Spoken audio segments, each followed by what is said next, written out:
Hello students, आज हम try कर रहे हैं previous year question JEE Main year 24. The chapter is matrix and determinant and I read question for you. Let A be a 2 by 2 real matrix and I be the identity matrix of order 2 by 2 if the roots of equation determinant of A minus x equal to 0 be the minus 1 and 3, then the sum of the diagonal elements of matrix A square is dash. ये question है. Question video को pause कर लीजिए, question note कर लीजिए, एक बार खुद से प्रयास करिएगा और फिर सोल्यूशन पाइएगा. उम्मीद करता हूँ आपने प्रयास कर लिया होगा, आपको सफलता भी मिली होगी. Anyway, we proceed to the solution. देखिए इसमें यहाँ स्टार्ट यहीं से करते हैं. Determinant of a minus x equal to 0, ये बेसिकली मैट्रिक्स ए की कैरेक्टरिस्टिक इक्वेशन है और इसके जो रूट्स हैं वो -1 और 3 हैं. मतलब ये आप ये कह सकते हैं कि मैट्रिक्स ए के लिए इसके ईगन वैल्यू -1 और 3 हैं. तो हम अभी कह सकते हैं, थोड़ी देर के लिए मान लेते हैं कि यहाँ पर जो मैट्रिक्स ए है, थोड़ी देर के लिए जस्ट फॉर टाइमिंग हम एज्यूम कर लेते हैं कि ABCD है. तो उस केस में इसके जो ईगन वैल्यूज़ हैं, तो इसकी ईगन वैल्यूज़ हैं, ईगन वैल्यूज वो क्वेश्चन में दिए हुए -1 और 3 दिए. ईगन वैल्यूज में दिए हैं -1 और 3 दिया हुआ है.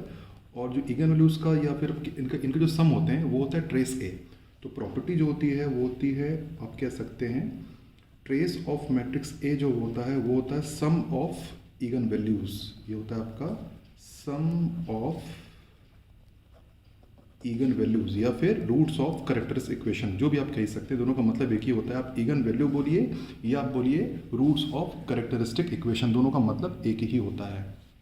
तो यहाँ पे जो -1 और 3 हैं इनको हम ईगन वैल्यूज भी बोल सकते हैं और हमको बोल सकते हैं roots of characteristic equation of matrix a. Anyway, और ये बराबर होता है ट्रेस ए की. ये प्रॉपर्टी है. ट्रेस ए मतलब हो गया आपके यहाँ पे जो मेन डायगोनल होते हैं उनका सम. तो मेन डायगोनल एलिमेंट ए और डी है, जिनका सम a प्लस डी हो गया. तो आप कह सकते हैं जो a प्लस डी की जो वैल्यू होगी वो होगी -1 प्लस 3, दैट इज ऑफकोर्स 2. ठीक, ये हो गया मैट्रिक्स ए. अब यहाँ से अगर हम एक मैट्रिक्स ए स्क्वायर रिज्यूम करें, ए स्क्वायर रिज्यूम करें, तो थोड़ी देर के मैं मान लेता हूँ यहाँ पर मैट्रिक्स ए जो स्क्वायर होगा, मान के चले लेते हैं ABCD है, EFGH ले लेते हैं, ए स्क्वायर EFGH ले लेते हैं. ठीक है, तो इसके जो ईगन वैल्यूज होंगे, किसके ईगन वैल्यूज? ए स्क्वायर के ईगन वैल्यूज हैं. ए स्क्वायर के जो ईगन वैल्यूज हैं बाई प्रॉपर्टी वो इनके स्क्वायर होते हैं. -1 तो माइनस जो होगा हो जाएगा -1 का स्क्वायर और 3 का स्क्वायर होगा. अगर ए के ईगन वैल्यूज कितने हैं, -1 3 हैं, तो ए स्क्वायर के ईगन वैल्यू होंगे -1 का स्क्वायर 3 का स्क्वायर, मतलब रूट्स का भी स्क्वायर हो जाता है. तो आप यहाँ पे कह सकते हैं ये हो जाएगा 1 और 9. तो अकॉर्डिंग टू जो लॉ हम कह सकते हैं, हम यहाँ पे कह सकते हैं कि ट्रेस ऑफ जो ए स्क्वायर होगा, ए स्क्वायर का जो ट्रेस होगा वो इनका सम ऑफ ईगन वैल्यूज होगा. तो सम ऑफ ईगन वैल्यू कितना होगा? 1 + 9. It becomes 1 + 9 and trace of A square कितना है? E + H. तो हम कह सकते हैं E + H जो होगा वो होगा 1 + 9 10. तो हम कह सकते हैं कि जो ए स्क्वायर मैट्रिक्स है उसके मेन डायगोनल्स के एलिमेंट का सम जो होगा वो होगा 10.